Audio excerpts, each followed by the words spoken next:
Bismillahirrahmanirrahim. Urang lamun geus dibere hal ku Gusti Allah, urang zikir mulai jam 1. Teu boga perasaan ku kumaha hayang dunyan teu, hayang mulyan teu, hayang agung teu, henteu mah. Ima zikir teh lillahi ta'ala be Allah nitah zikir.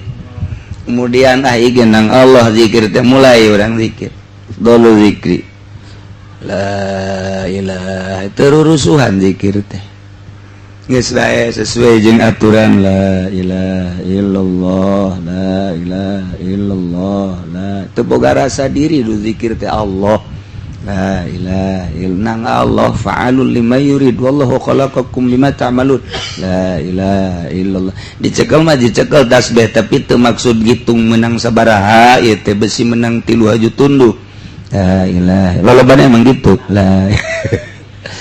Tenang zikirna teh lah teu boga target sabaraha, teu boga target datang ke jam sabaraha, kumaha Allah bae. La ilaha illallah, la ilaha illallah. Kulantaran tadina urang teh nyebutan ahli-ahli Allah heula, make adab-adaban sesuai jeung aturan Allah anu ngagerakeun urang teu karasan kana bakalna leng udang-udang subuh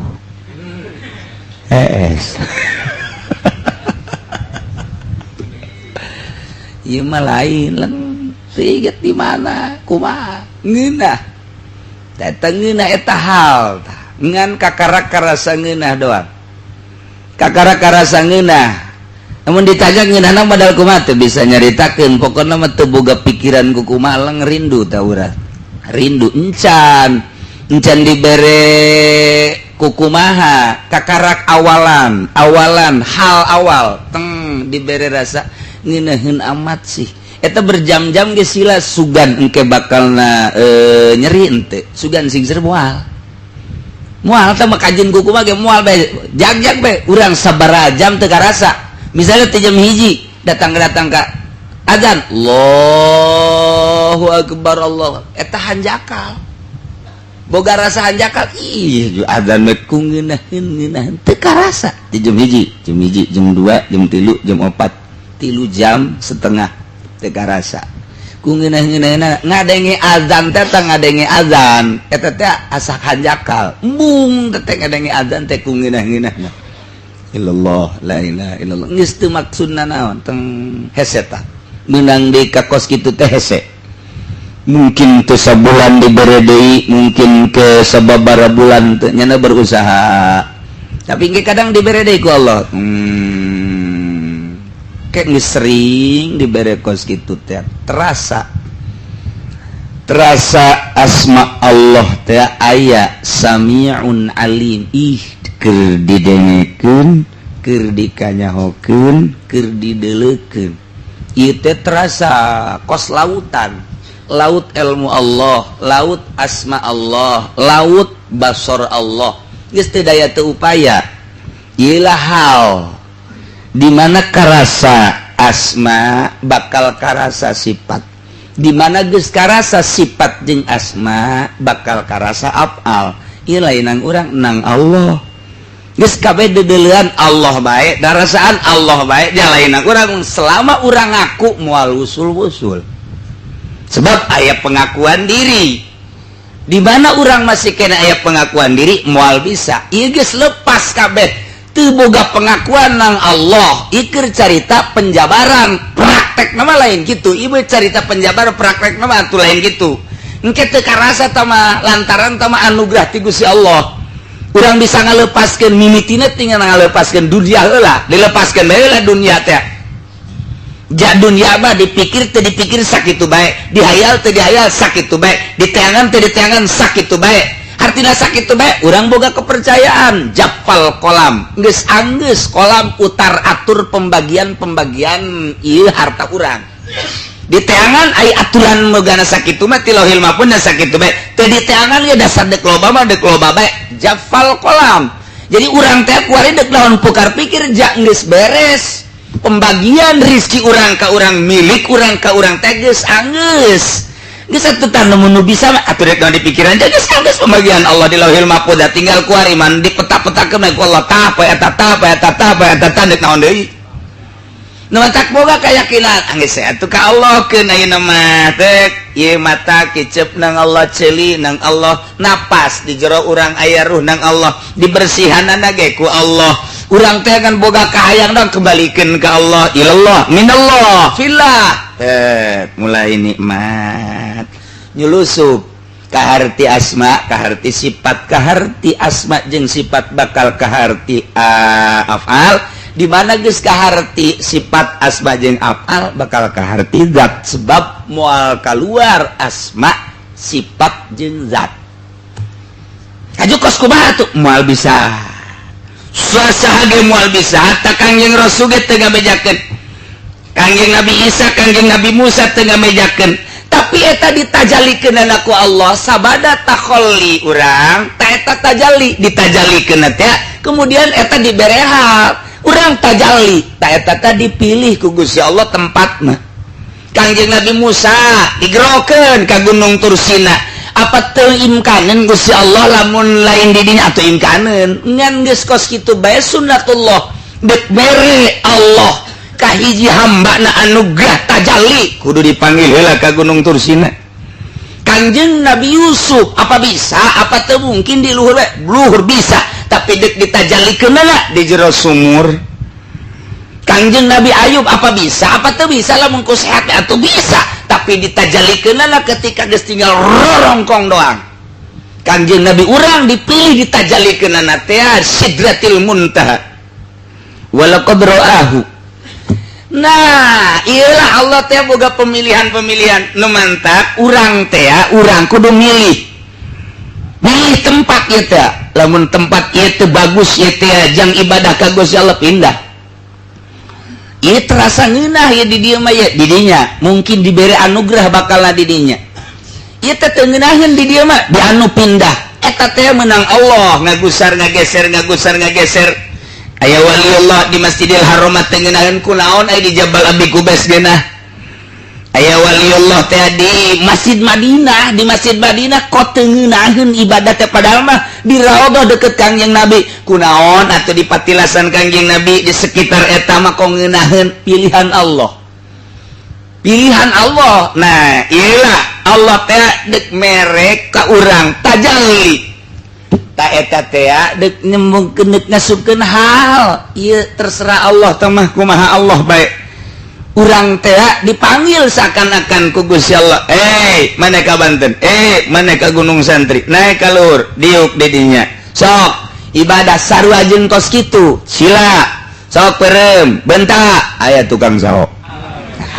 tajalli tah bener gede deh susuna tah tajalli tah Allah nang Allah gusar geser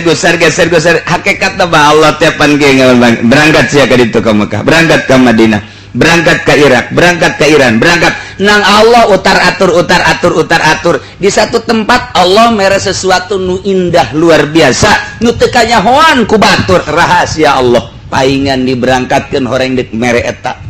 anu sulit terulang deui ta eta teh selalu kitu bae Gusti Allah ieu di imah bae ge sarua bae di imah teu puguh teu garuh udang padahal mah tilok udang jeung hiji mandi sarua jeung kitu okos gerakan urang padahal nang Allah wudu salat eta teh cek Allah teh salat ngan teu beunang dihayal-hayal kitu aing keur ku Allah keur dititah ya aing keur dititah ya teu ngahayal edan teu surang kana ka ditu ulah seakan-akan kos kitu sebab wallahu khalaqakum wa ma ta'malun. Salat beres salat deui beres salat atawa salat deui minimal 6 rakaat ke ku Allah dibere mungkin di rakaat awal mungkin di rakaat kedua atuh tah mah kumaha Allah bae dibere leng bae di jero salat teh kok aya ngeunah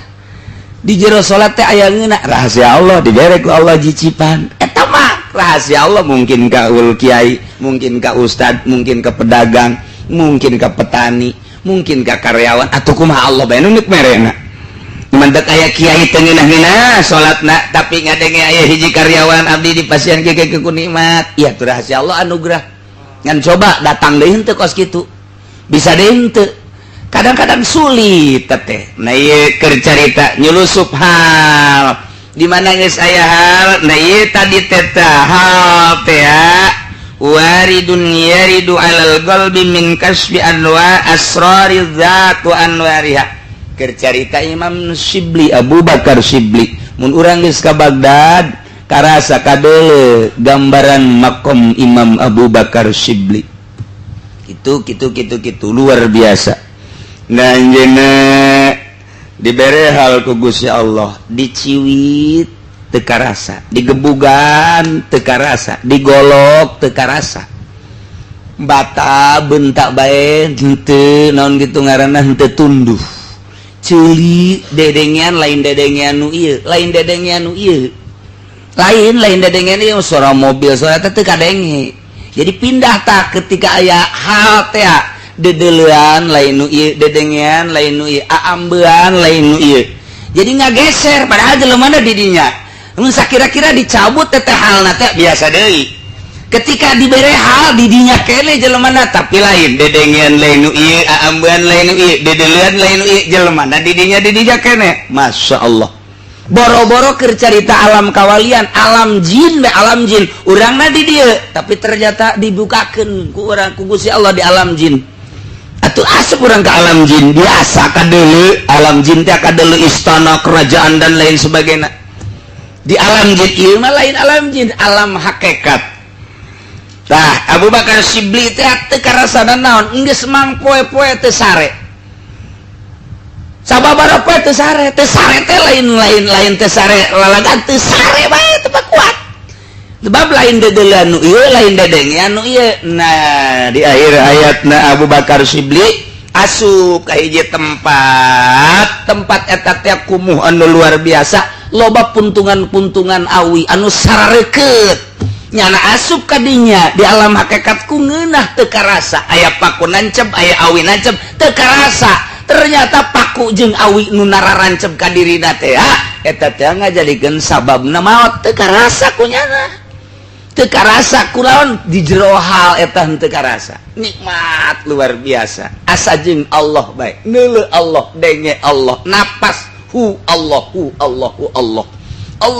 jadi geus gahiji teh nah ieu moal karasa tah lamun geus kos kitu urang paeh ge teu karasa hayang paeh ge tamun geus datang ka dinya teh lolobana waliullah teh ngadoa hayang paeh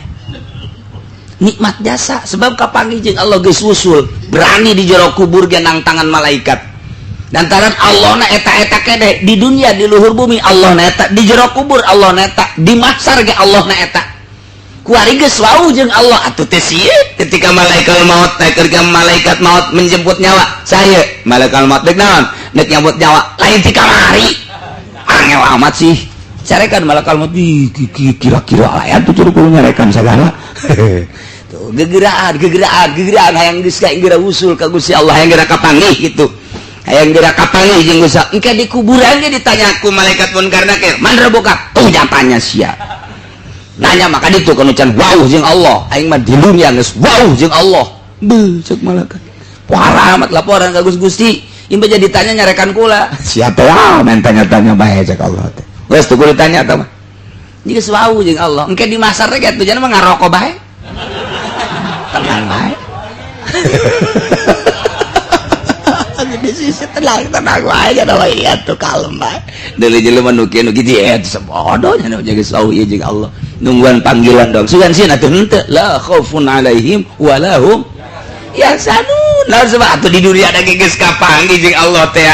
geus wusul atuh geus kasieun inna auliya Allahi la khaufun alaihim wa lahum yahzanun lain kuari bae teu buka kasieun di jero kuburanna sugan sieun atuh henteu di mahsyar sugan sieun atuh henteu nu mantak nya mah kuku cuprakan ka neraka ge masalah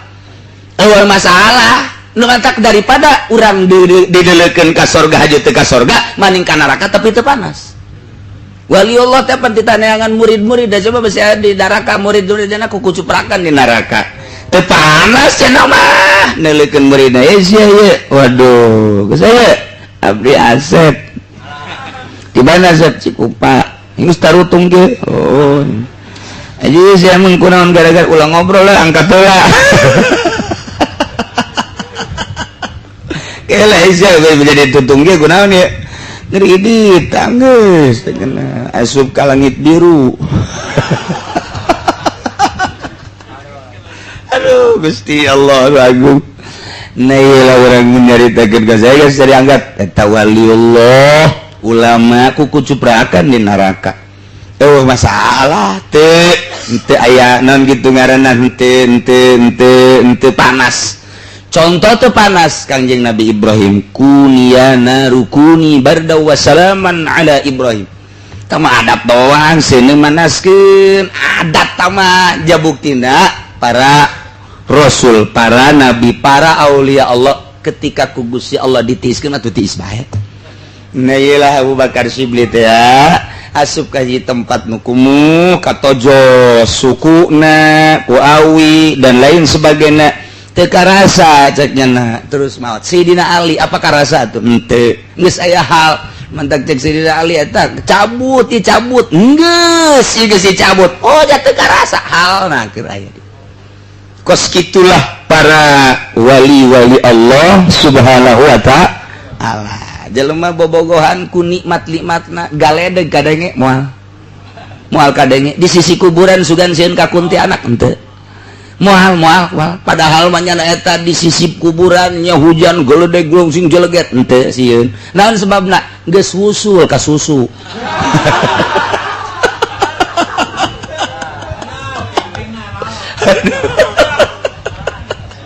Tah eta kos kitu eta keur carita dunia dicontohan ku dunia deh ilmu uzuran ruhani masya Allah geus leuwih ti sagala rupa ruhani mah hese ngagambarkeunana lantaran kanikmatan ruhani mun dibandingkeun jeung kanikmatan jasmani mah satay kuku na acan ketika hiji jelema diberengeunna salat ukur ku barang dahar ukur ku pakaian ukur ku kendaraan ukur ku awewe moal bisa kaukur eta kakarak dibere awalan geus ngeunah nu mantak makin ka ditu makin sono lantaran geus dibere nya sabodo aing mah geus deg Allah bae makin sono jeung Allah andai kata dituturkeun teu bunga ditinggalkeun teu sedih sebabnya mah geus dibere anugerah ku Gusti Allah nikmat ketika salat nginaheun ketika maca Quran nginaheun ketika zikir ji malah mah ribet loba jelema teh ribet cenah mah ribet aing mah geus pokona mah cek aing mah jeung Allah bae mun bisa mah ngan nyana kembali deui nang Allah ngagerakeun ja dititahan ka dieu henteu tapi datang diundang henteu tapi datang oh berarti mah tinggal kumaha urang narimana nyanggakeun sadayana ka Gusti Allah hakikatna mah nyana teh tak embungeun naon sebabna ribet jeung jelema mah ribet geus cenah ngeunaheun sebab ketika maca Quran teh teh kudu loba maca Quran nikmat zikir gitu keneh geus lain ukuran 1000 2000 keur awal mah heueuh ulah kurang ti 1000 ulah kurang ti 10.000 keur awal mah ai kadituna mah geus dibere ngeunaheun mantap 1000-an jelema maca la ilaha illallah aya waliullah maca la ilaha illallah hiji bandingkeun jeung jutaan la ilaha illallah nu can usul beratan hiji tah nu mantap rok naon kitu ngaranna hiji zikir dibaca ku ahli Allah hiji jana zikir bandingkeun jeung jutaan manusia beratan kene ieu kitu kene doa ahli Allah henteu kudu loba Allahumma ighfir lahu warhamhu sakitu doang nyulusup ka mayit ngeunaheun jasa karasana Kiai Golkar ngadoa Allahumma ighfir lahu warhamati cak mayit teh geus aduh ya aing nyangsang di tanggal Golkar ieu cek kene ya bisa ragag ya Allah hese lamun jelema geus dibere makin sebabnya nama di alam jeung diomongkeun teu pengaruh di alam sakitu bae diomongkeun sakitu bae jak embungeun ieu nya nama sebab jelema lamun ngaji hayang dituturkeun hawa nafsu jelema ngaji magahan ngaji ceramah dakwah geus lain ditanuturkeun nyana ka Allah geus ngajak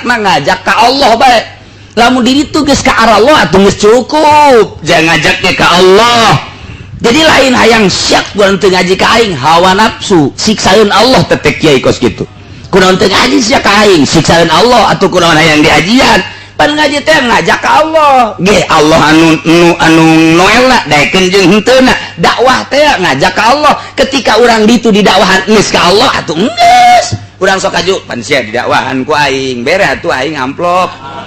eta kos kitu bahaya takos kitu tah nu mantak lamun aya jelema dakwah macakeun Al-Qur'an macakeun hadis macakeun kalam Allah macakeun kalam ulama kemudian nu dimaksudna teh qosoda wa qosoda kitul mal wasanaan nah lamun dimaksud harta jeung pangalem ieu adalah ria teh tuh bitul amal kadituna siksa bacakeun Al-Qur'an makin loba nu ngadengekeun makin gede ganjaranna jelema ibadah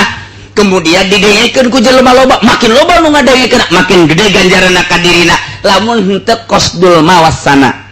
lamun tujuanna hayang harta atau hayang pangalem atau duanana nya harta jeung hayang pangalem siksa Allah nu bakal terjadi dek ngaji Quran tah dek pidato tah dek ceramah tah dek ngaji tah kudu kumaha tuh ajakna ka Allah ngajak ka Allah dirina kudu geus ngarasakeun ka Allah lamun ngajak ka Allah dek aya nu ngadengekeun dek henteu dek lobaan dek saetikan akur bae ketika enggeus ka Allah bungah nu aya urang mah lain kitu pan narurut ka aing bungah ka Allah basa bodas teh nurut ge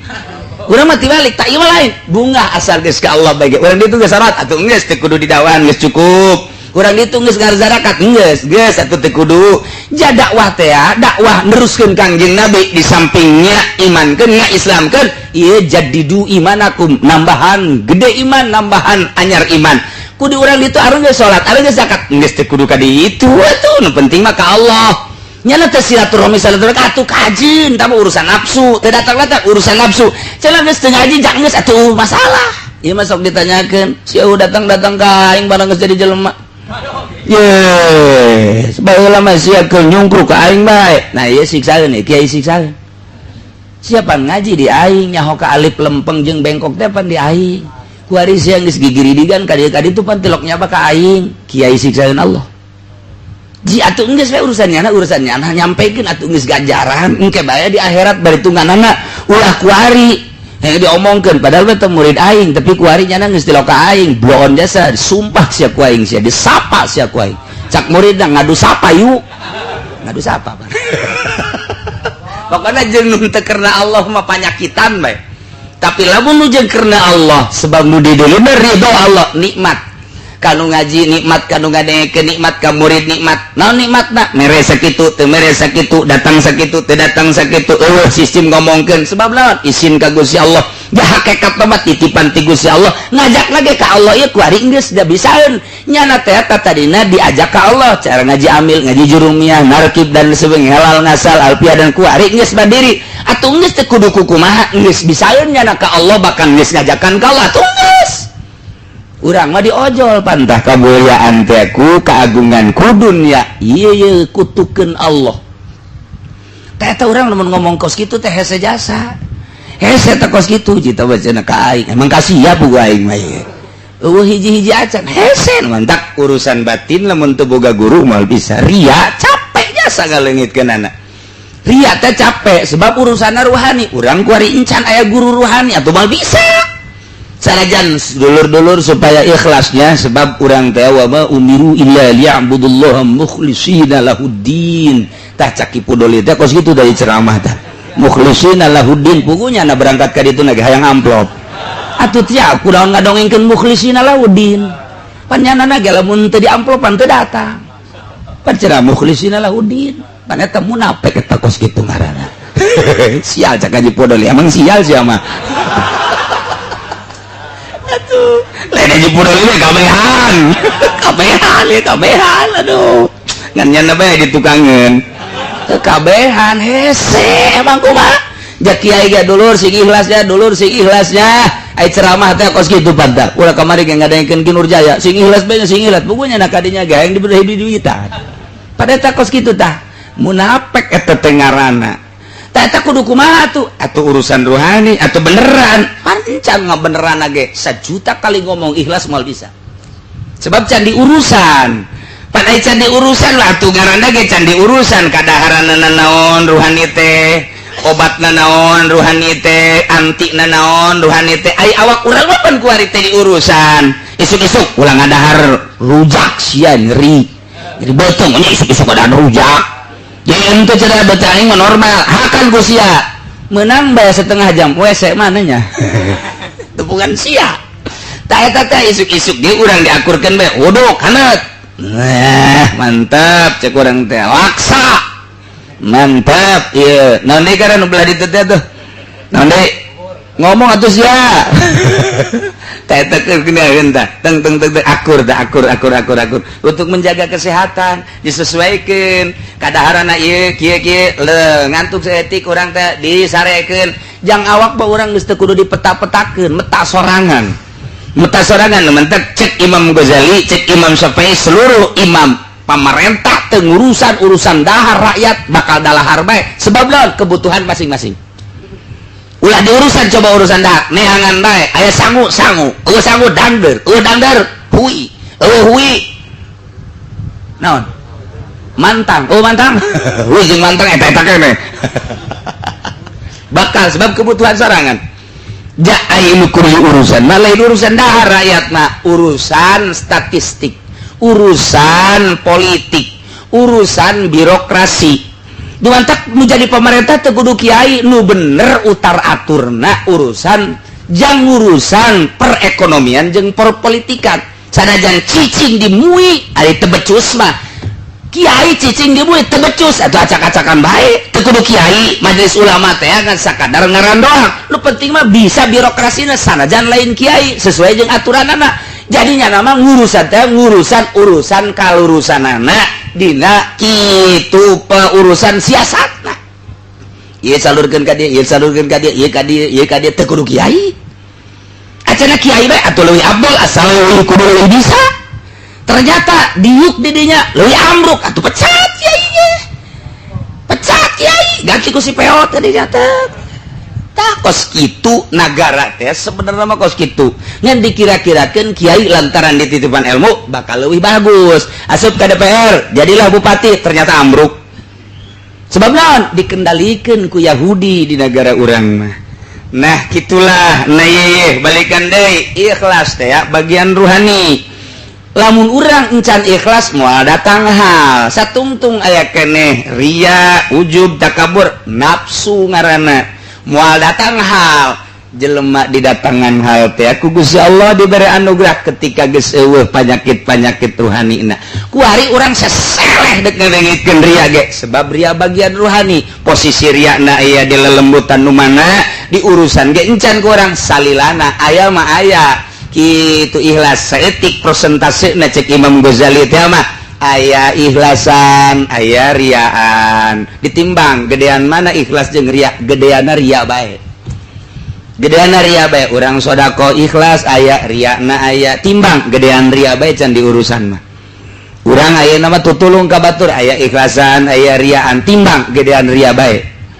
urang ngaji ceramah aya ikhlasan aya riana ikhlas cek jadat jaya mandek mituturan batur teu yang teu duit bae dibere atuh alhamdulillah itu dibere atuh eta non gitu ya alhamdulillah kana lah pokona malah geus bae ceramah bae nyana tak bae datang ka ieu mah dibuka leutik amat riana gede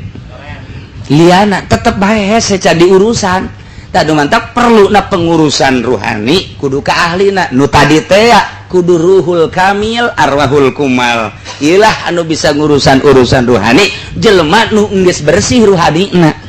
ieu mah urang guguru ka jelema anu encan bersih atuh ka bawa nu mantak anak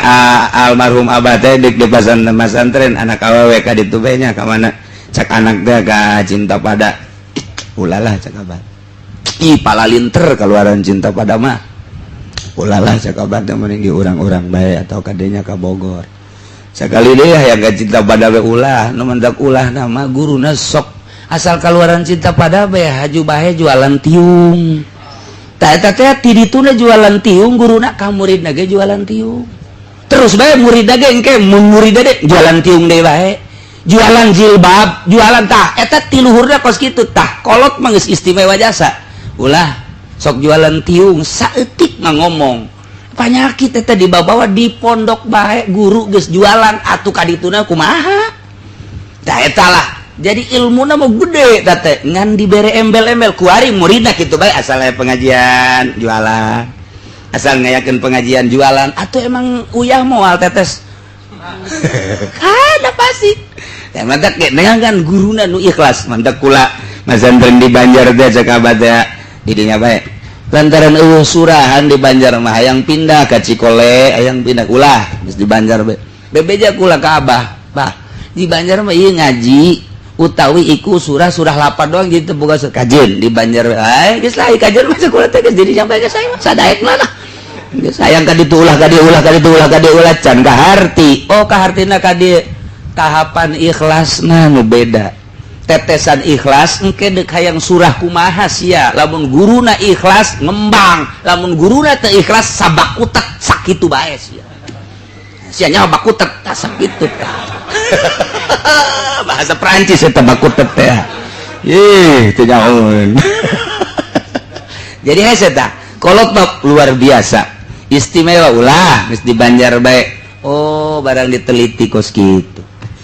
gitulah loba-loba hal-hal anu diulah ka anu ulah bahkan kula geus siap belajar di Mekah geus saminggu deui berangkat nu nguruskeunana kana Haji Muhadi di Jakarta tanpa make biaya kurang geus dieun kitu ijazah sanawiyah jeung aliyah ge geus dieun geus dialihkeun ka Arab geus tinggal berangkat seminggu lagi cenah berangkat beja ka kolot ulah henteu bae yang bisa bahasa Arab dan ulah coba barakali geus ulah gede ka kuari ijazahna dihitung ngendek bae anakan bisa meureun dicokot minta ku kula kalau boga sanawiyah jeung aliyah teh boga sadajan teu sakola eta meureun teh blonda aduh masyaallah wallah alam kuari itu di mana tadi cokot jajak Abah ulah kaharti kuari meureun lamun kuari bisa bahasa Inggris paseh bisa bahasa Arab paseh lalancongan kaditu kadayeuh meureun kapake di pamarentah kapake di NU meureun kapake jasa sakieu ge bodoh deuk digeser-geser bae ngan aya bodoh bapak nu teu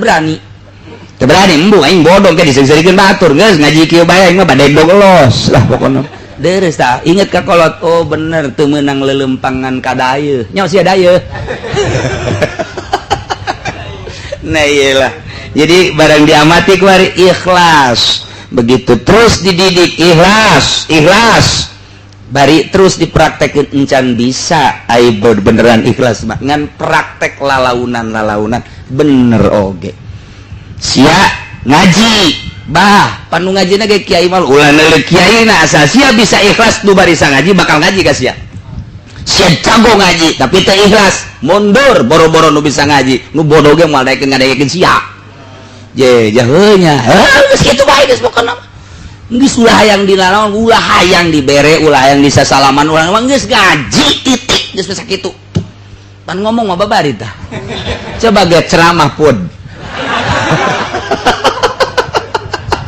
pahit jasa cak Haji Pudoli eta ikhlas pahit cak teh terus mun teu kempes ban jeung teu kurang bensin mun kurang bensin pada teh pahit jasa lain pahit ketir tah mah Nailah diurus supaya mak sekadar bayangan sebenarnya mah bahwa orang horenganan encan urusan batin ternyata di mana can urusan batin horeng ibadah orang TK tayeul mah nyarita teh lain naon horeng aya parantina nahu sorop aya parantina kitu keneh ruh ge aya parantina ulah sambarangan asup tarekat ulah sambarangan asup pengurusan rohani kira-kira encan pas ulah manu syariat Masya Allah. Jadi ngomong nagengis bae ulah saling mendahului lantaran ieu ge sarua pangeran Gusti Allah pangeran atuh setan ge pangeran. Geus bae kuari mah urang papada-pada bae lah ulah sok make silih sigeng. Ta eta teh kafir teh boga anggapan seperti eta bahwa jin eta anu ngerusak anu nyieun sok ngerusak sebagai sekutu Gusti Allah dianggap pangeran keneh padahal mah wa khalaqahum jin teh nangieun Allah hanya dianggap pangeran nangieun Allah makhluk keneh teh tapi ku suku ngeunaan gitu ngaranna ku Kristen, ku Yahudi, ku Protestan, ku Katolik, ku Buddha, ku Konghucu, ku kafir dianggap pangeran nya teh. Cek Nasrani di aing mah teu mangeranan ka setan. Kunaon atuh nyana nyembah ka patung ka batu? Eta teh seakan-akan nurut ka setan, sebab cak setan sembah batu ku sia. Sembah patung ku sia. Sembah makhluk ku sia. Nang saha eta jana nyembah ka makhluk makhluk. Nang saha nyana nyembah ka batu jeung ka patung lamun lain perintah setan. Berarti nyana teh nurut ke setan sebab nganggap bahwa setan sebagai sekutu Gusti Allah. Itulah anggapan para kafirin. Naudzubillah min karena wa khalaqahum nangieun Allah setan ge. Deuk kumaha deui atuh make jeung di pangeranan. Cek cenah henteu mangeranan ka setan kunaon nyembah ka patung. Jangan aing mah mangeranan ka iblis kunaon nyembah ka batu. Aing mah henteu nyembah ka jurig kunaon atuh nyembah ka makhluk. Setan teh parentah setan, nasihat setan teh kos kitu teh nyana selalu memberikan nasihat. Urang keur cicing menel motor bararagus teu mobil bararagus warung gelede asup ka supermarket mah manitarariis ngeunaheun jasa kunaon ai urang boro-boro boga mobil mewah mobil teu mewah ge teu boga motor ge teu gablek cicing di imah anu butut pemandangan sehari-hari na motor segitu baragus na mobil segitu baragus na imah jeung komo ka Jakarta balik kurang ka imah diuk boro-boro di kursi anu bagus diuk di bale ronggang balena ge mending ronggang ge haju tumbilaan nya ronggangnya dicokot tumbila sial jasa pan kunaon ieu nasib aing kos kieu mulai setan datang ke jero hati. Ceng ieu kan zaman modern ai sia kunaon cicing bae kuari mah zaman teh geus global era globalisasi tinggaleun lamun kuari hirup teu boga motor teu boga mobil. Cek jalan tiapan iya geus berusaha tapi sepan ya tuh usaha dah ulah datang ke ngawarung kos gitu doang ngawarung kos gitu doang mah tuh datang ke irah ka beli mobil ka beli motor geus ka mana atuh deuleu batur tanyakeun ge ka Pak Haji anu nyana nu mantap imahna mewah mobilna loba usahana maju tanya loba tatanya tuh jelema mah kudu loba tatanya Gusti Allah ge nyebutkeun sing loba tatanya waduh teh setan bisa kos kitu teh setan ngana setanana loba tatanya naon ge teu tatanya mah bal beres tuh deuleu dina Al-Qur'an fasalu ahla dzikri in kuntum la ta'lamun eta setan eta nyata kos kitu nya datang nya ka dinya Assalamualaikum salam aja teh ka mana tuh wajib ya enak tuh kade kula mah iya dikonsultasi ayo tuh mas obrol ieu haji boga imah kieu mah keur carita bae mah jeung mobil loba segala toko eta teh ka mana nang di mana eta maksudna guguruna sok tanya usaha bae lain imah haji serius antaran kula geus ti duduk di suk-suk hulu jadi suku-suku jadi hulu sejasa dengan dunia ya Masya Allah kalau mengadengkan kiai-kiai segala wali-wali anti dunia geus teu asup kalau teu asup tak kos kitu teh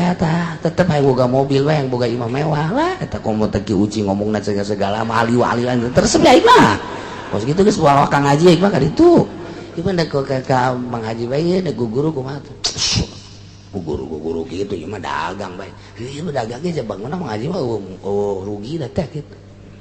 batu sia ka dedei kuari halanan malah ka debejakeun heuh kula ka dedei nah datang ka dinya sakali dua kali bener sia bener lamun bener hayu ngilu jeung Mang Haji ka mana tuh ka Gunung Kawi deukeut badah itu kumaha sia kita milih neuk ngaorai neuk monyet neuk babae neuk babi atuh babari teh kos kitu mah tuh nggak selalu guna ngawarung gitu dikira atuh sia angel keneh ngomong kos kitu syaratnya kumaha lah syaratna mauhna naon keluar ti agama Islam mencit anak hiji kitu doang geus bere anak hiji yeun deui habak geus bae atuh kos kita ya itu sanggup gitulah lamun sanggup atuh teh naon aing ngabejan mah mendek itu aing diantar ku aing geus jadi utusannya anak puguh haji ngos aing ge rasulnya anak aing ge rasul syaitonir rajim geus atuh lah musyawarah heula tuh sia jeung pamajikan cawa tah eta nasihat setan tah nasihat setan teh kos kitu tah masyaallah karim Gusti Allah lantaran ieu mah ustad anu susahna anu tadi masa pira sakola nangan sakola SMP doang datang ke SMA aja teh dilanjutkeun nya ngawarung jaka pabrik atuh sakikituna bae akhirna brus ka Gunung Kawi ban ngagejlug akidahna kuari mapan ustad tad apa naik ngaji teh kudu boga motor sat-sit kadi-kadi tuh babari mun aya nu maot mun aya ngariung geuna WC sapira 15 juta sapira ge cenah boga aing WC paling bare salawat nu nyolateun 50.000 teh nu sugih nu susah mah 10.000 malah motor mere-mere acan sia ngalantur mah tad ngomong lah tanggung susah aing setan itu benar gara ngomong jeung setan lu asup ya aya anu langsung ke hate aya anu ngabentuk aki-aki setan ya sarua bae mentek sing ada basa aki-aki ya ye kieu atuh aya butuh dunia mah kumaha di ditu tuh di Cisoka aya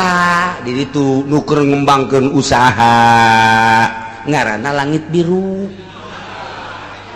eta itu kewacarana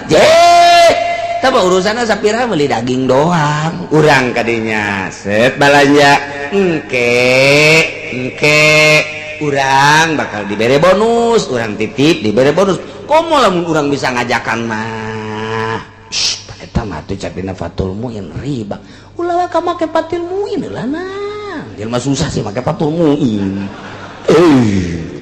lain pada sakanyaho uing mah nu kos kitu mah riba lah angel kasugih tad geus kitu mah nu da di dalenna ulah fatul muin mio tad mio tad udah starter lagi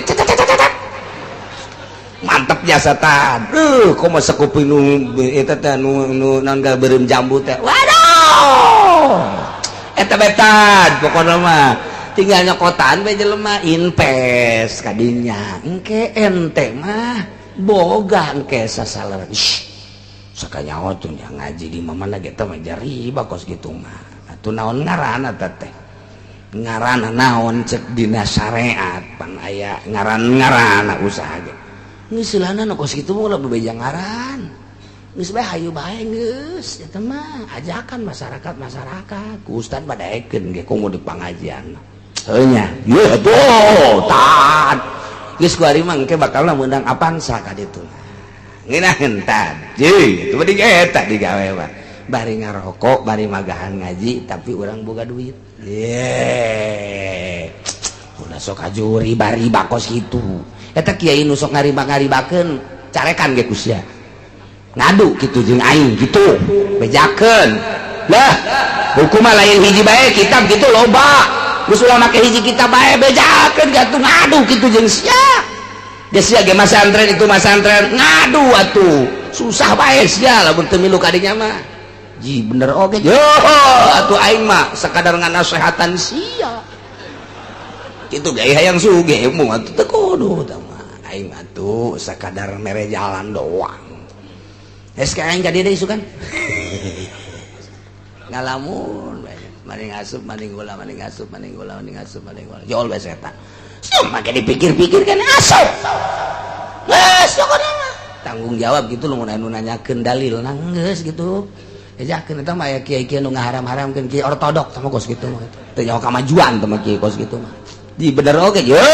teu buka ku sia kitabna pengsong-pengsong teu nabek kitabna Oke satu karak anak baik jangan ngarikuk jangan subrut aduh boga mio kadol ku batu meuli Avanza drak ditangkap tinggal hulunya apa dipantog-pantogin pokoknya asal keluar ti jalur nuturkeun setan ulah sok ngabohongan awak sorangan hate sorangan awal nama janjana ge nyahueun ka belah dieuna nangtangan kiai segala haram-haramkeun teu jauh ikut bau teh kiai geus teu jawab aing tolol teh kiai teh eta mah kiai lain di urang lain teh mah di Lampung di urang mah moal mal kapiheulan di urang setan limit geus tah eta kitu mangeranana teh ki ngagilek dina agama ngagilek dina syariat Masya Allah karim setik nah iya mangeranan ka setan tuh atuh pake mangen jangan cai mah teh mangen komis riba sia setan tuh ieu mah nu nyembah ka patung dijadikeun dipungkal pengkolkeun ku jin ku setan kafir nganggap jin sebagai sekutu Gusti Allah padahal jin setan curi sarua makhluk Allah nangieun Allah urang kumaha maha kawasana Gusti Allah ka setan-setan ge jeung Allah maha kawasa Allah ternyata horenganan khaliq makan hiji Allah subhanahu wa ta'ala wa kharaqu lahu banina wa banatim bighairi ilm kafir-kafir teh lantaran geus dibius hatena ku setan teh sehingga nyana jijienan gedebul ngabohong nyana ngomongkeun bahwa Gusti Allah teh boga anak lalaki jeung boga anak awewe eta ngomong kos kitu teh bigeri ilmin tanpa mendasar ilmu bodoh ceku partian nyaritakeun nyana Nasara mah ngomongna qalatin Nasara al-Masih ibnullah Kangjeng Nabi Isa teh anak lalakina Gusti Allah cek Yahudi mah ngomong Uzair ibnullah Nabi Uzair atau Ki Uzair eta anak lalaki Gusti Allah cek urang Arab mah wal malaikatu banatullah malaikat anak awewe Gusti Allah tarolo jas ngeboh Kristen nganggap bahwa Masih ibnullah bloon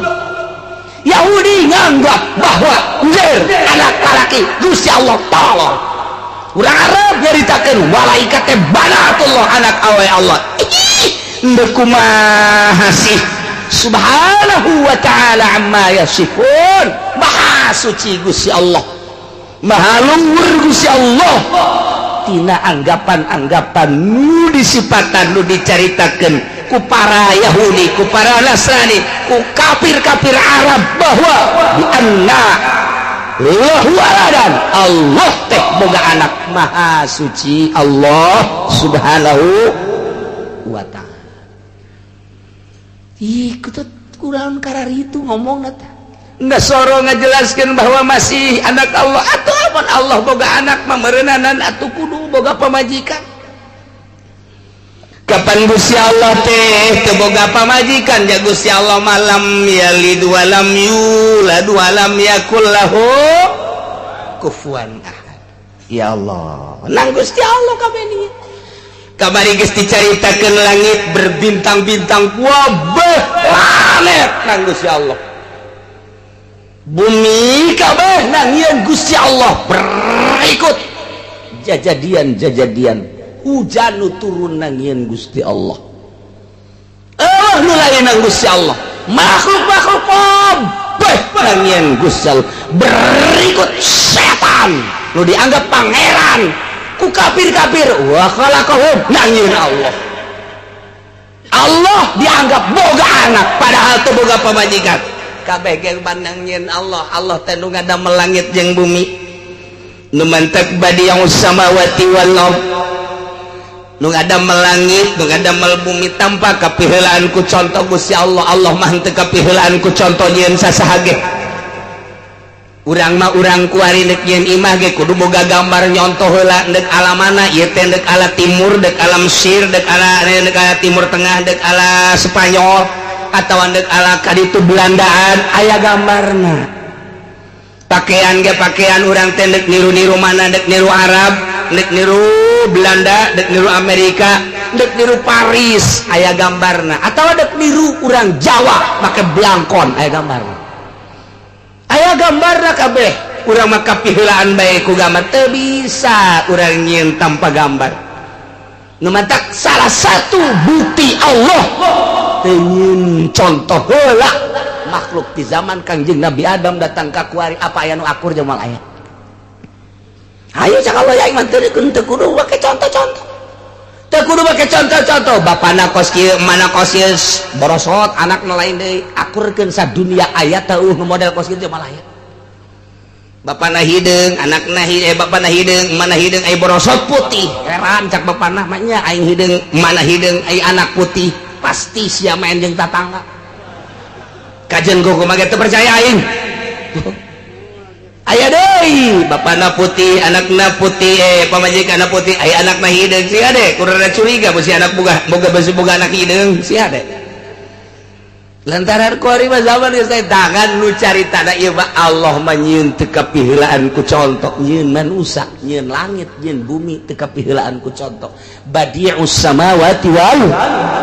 nah nyieun Allah berarti kabeh nah nyieun Allah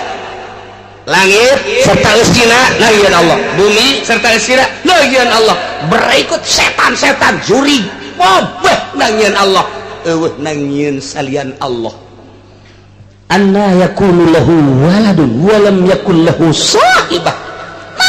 nah make jeung Gusti Allah boga anak padahal mah pamajikan ge teu boga biasa da kapan lu boga anak mah lu boga pamajikan pan Allah mah teu boga pamajikan justru nangieun Allah kabeh ge atuh lamun Allah boga anak meureun Allah boga pamajikan lamun Allah boga pamajikan eta pamajikan Allah nang saha atuh bebesan berarti Allah teh beureun boga besan ka dituna atuh atau boga mitoha atuh bari eta kos kitu teh tahu jasa tapi kapan eta Kristen mah geus ngajelaskeun wa qala an-nasara qalatin nasara al-masih ibnullah wa qalatil yahud uzair ibnullah cek Nasrani bahwa Kangjeng Nabi Isa teh anak lalaki Gusti Allah cek Yahudi Uzair anak lalaki Gusti Allah cek orang Arab qalatil Arab al malaikatu banatullah pada tak kunaon atuh menjuluki Gusti Allah boga anak padahal walam yakul lahu sahibah Gusti Allah teu boga pamajikan kok dianggap boga anak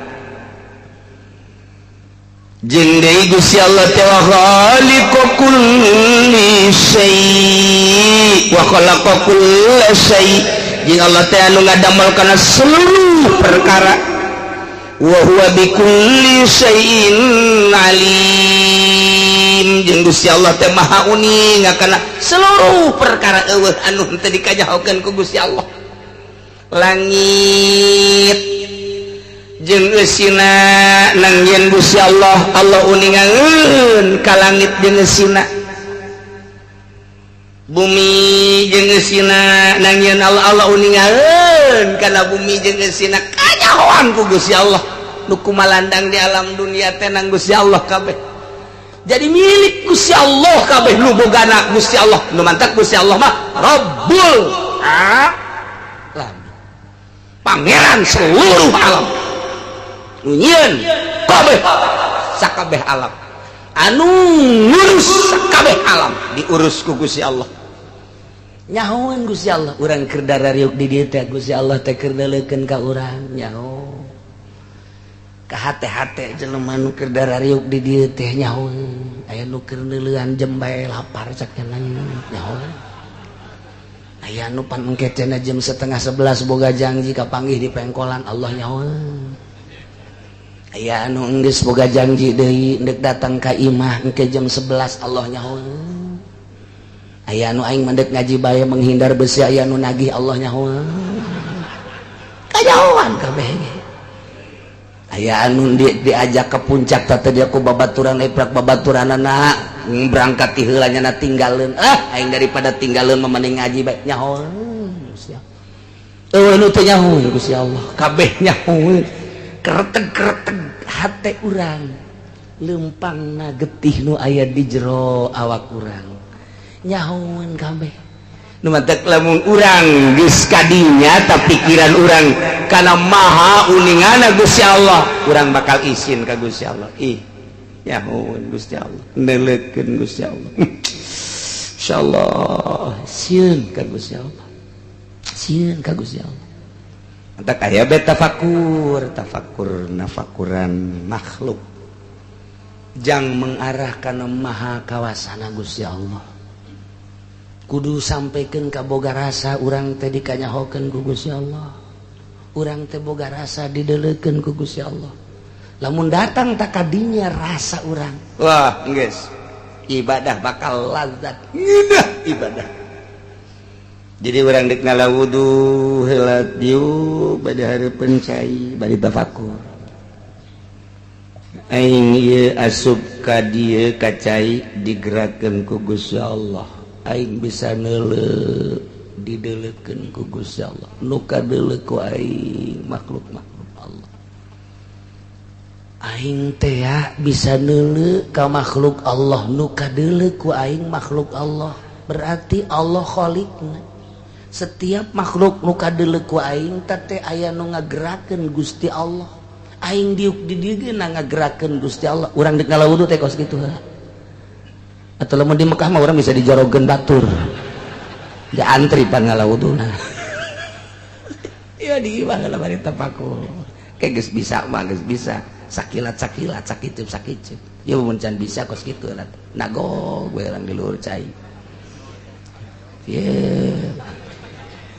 cek pemajikan ji kenaon masing-masing bae cek tapakur eta dihandap bangun dari wadahan ija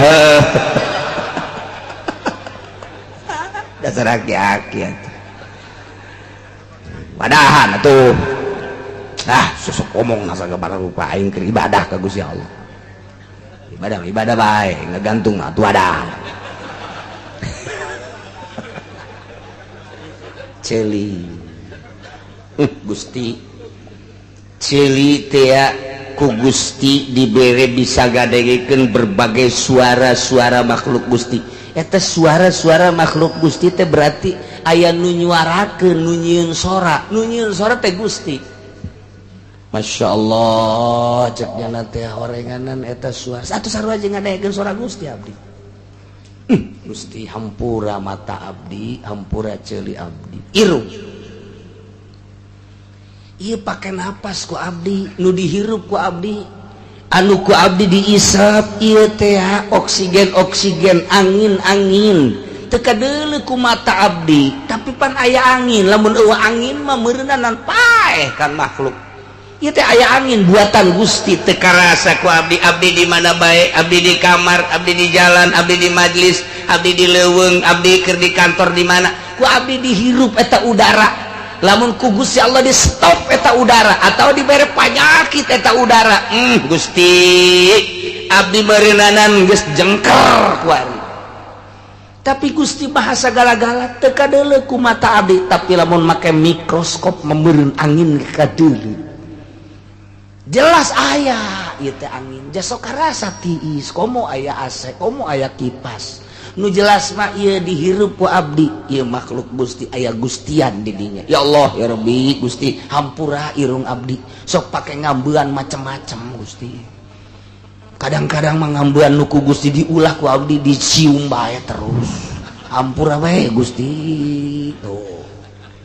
urang nek ngalawudu teh kieu mata geus ceuli geus irung geus urang terutama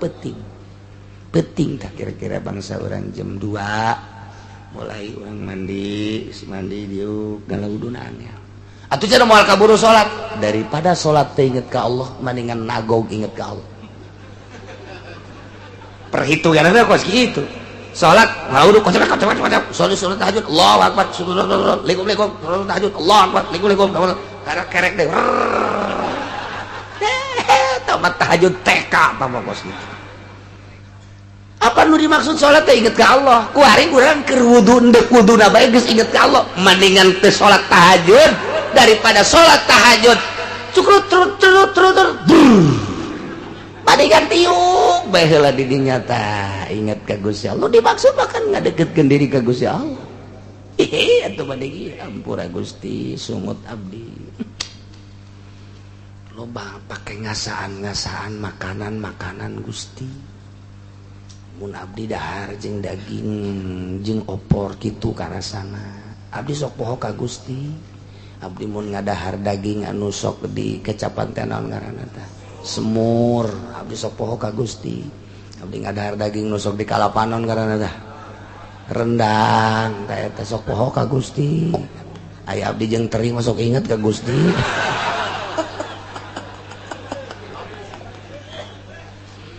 ampura Gusti sungut ieu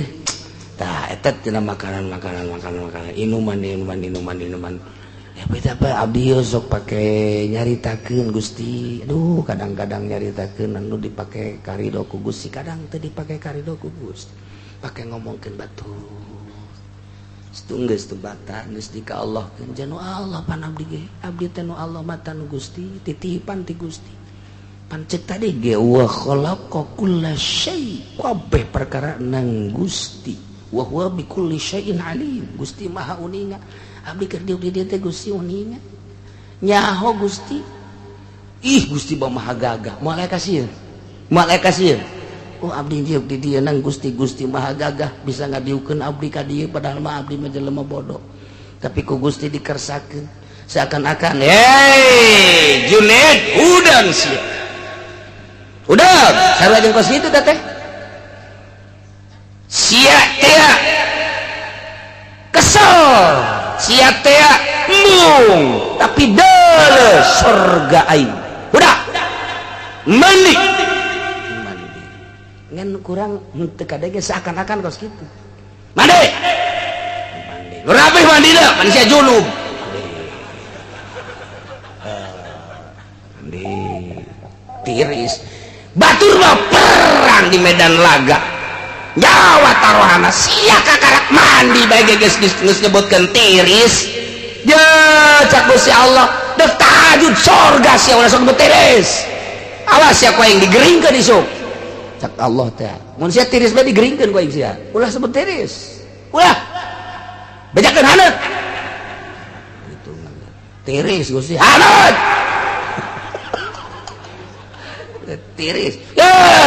sales mas ya isukan tuh bener isuk ngingset tuh gara-gara saya nyebut tiris coba mun haneut dia tuh ngomong bohongan diri berarti atuh ulah boga perasaan gering laksanakeun nu di deuleu surga Allah tah tegar urang teh mandi urang wudu sakumaha tadi tafakur gas kamu salah musalah Allahu Akbar nu pae karena tadi kerberang nyatabrakan pae sok buka pocongna di kaca teh lagi salat tahajud dia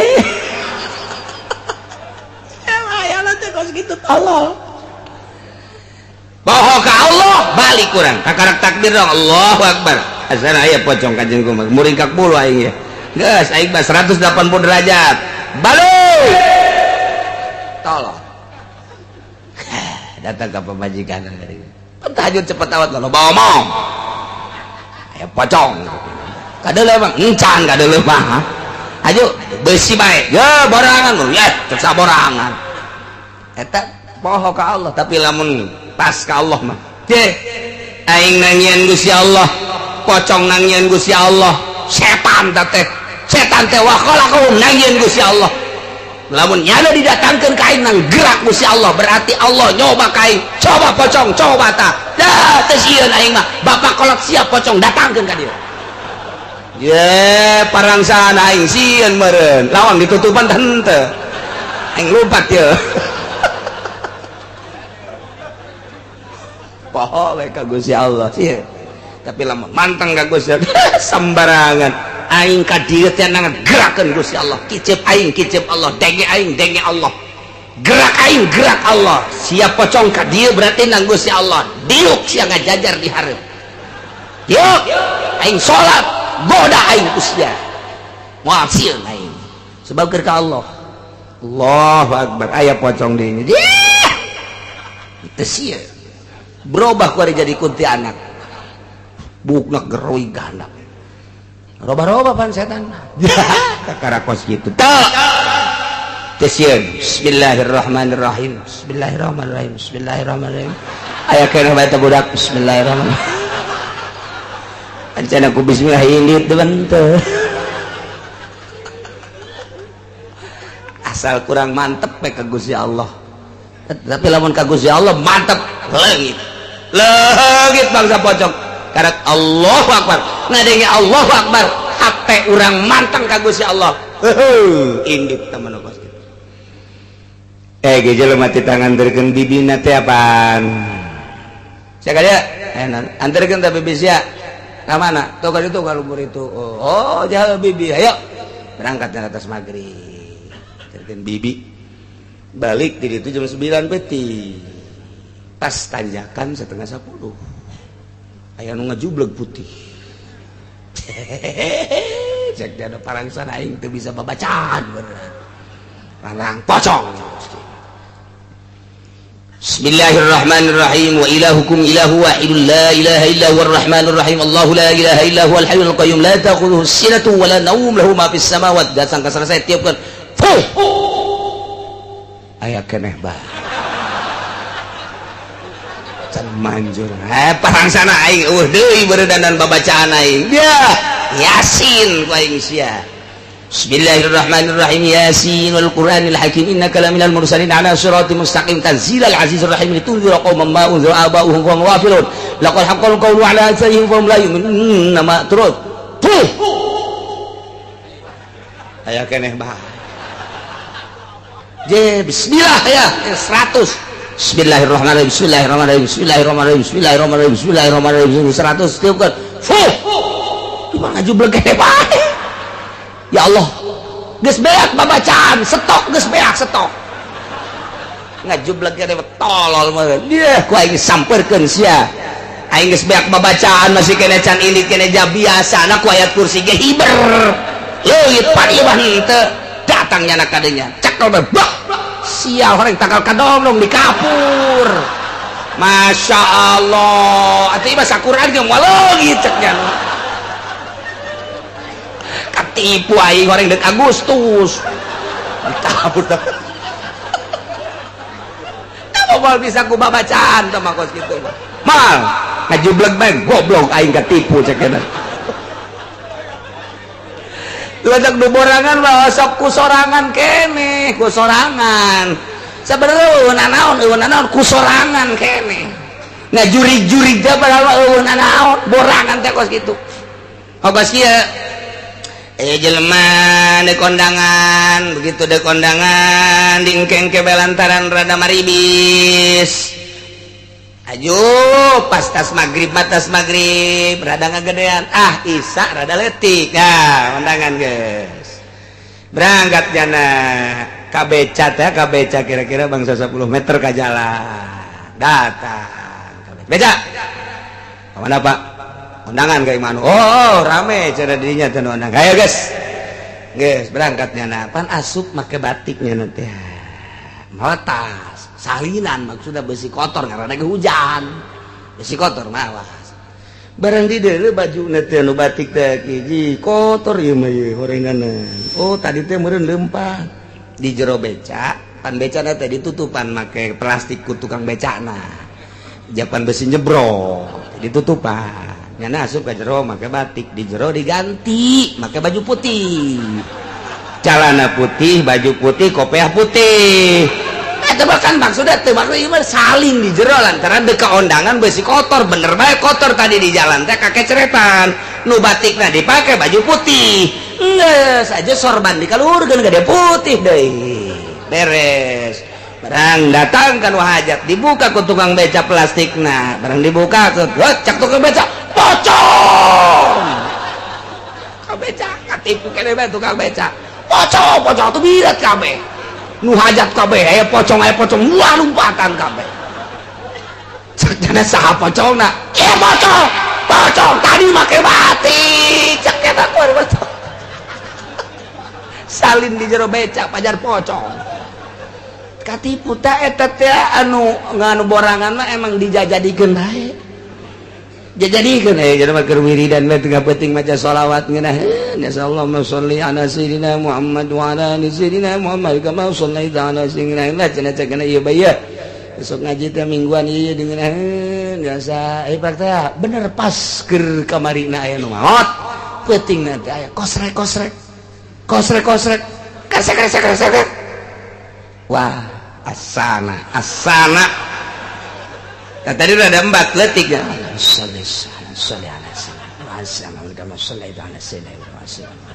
kosek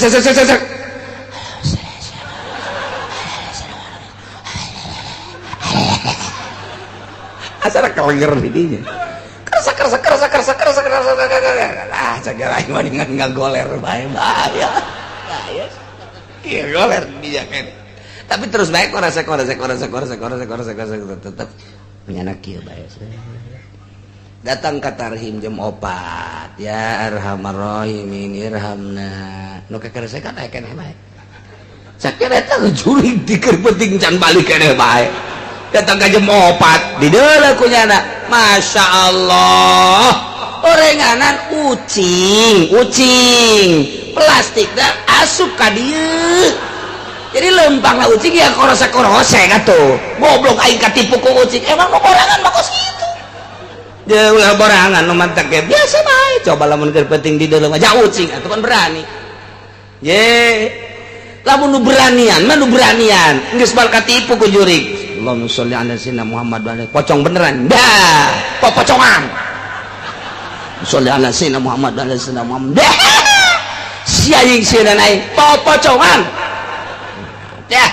tampiling sak wae barang set eueuh ieu pocong beneran kagak depreknya di dinya tak jadi ulah borangan ibadah ka Gusti Allah asal geus ingat ka Gusti Allah bakal leungit nu mantak wali bisa kaleuweung dipake kasih hiji Allah ndek naon bae ngaganggu ka aing nang Allah ka gunung sorangan bae para aulia Allah suluk di jero leuweung sorangan bae apa kata digoda berbagai hewan ngagoda berbagai jurig ngagoda aing makhluk Allah sia makhluk Allah ya itu kudu aing sieun ka makhluk Allah mah sia nangieun Allah aing nangieun Allah aing mah deuk ka Allah sia deuk ka mana sia sieun jurig moal ye cek orang Badung mah aing makhluk Allah dia makhluk Allah ngaing didamel ku Gusti dia ke didamel ku Gusti atuh ulah sok silih kitu daun kitu ngaranna ulah sok silih sigeung dia ngaing dia ulah gaganggu ka aing moal ngaganggu ka sia salida sia teu ngaganggu ka aing moal ngaganggu ka dia tapi lamun dia ngaganggu ka aing dipenggal ku aing dia teu bahasa Baduy eta kos kitu awas ya ku aing ha lamun ajeuleuh eueuh tuh kan ilmu Baduy eta kos kitu ta eta ulah boga kasih moal aya kasih hiji Allah wa khalaqa kulla syai'in wa huwa bikulli syai'in alim zalikumullah anu kasipatan kos kitu bagus Gusti Allah anu ngadamel anu teu boga anak Gusti Allah anu teu boga pamajikan Gusti Allah anu ngadamel kana seluruh perkara Gusti Allah nu uningaeun kana sakabeh perkara Gusti Allah Rabbukum pangeran aranjeun kabeh la ilaha illahu teu aya pangeran wajib disebanging Gusti Allah teh khaliqu kulli syai anu ngadamel kana seluruh perkara fa'budu bakal ngaibadahan naranjeun ka besok ibadahan Gusti Allah wahiduhu tauhidkeun ku anjeun Gusti Allah wa huwa ala kulli syai'in wakil Gusti Allah teh nu jadi wawakil anu ngajagaan ala kulli syai'in kana seluruh perkara geus atuh ku ari mah urang tawakal tu ala Allah wala haula wala quwata illa billahil aliyil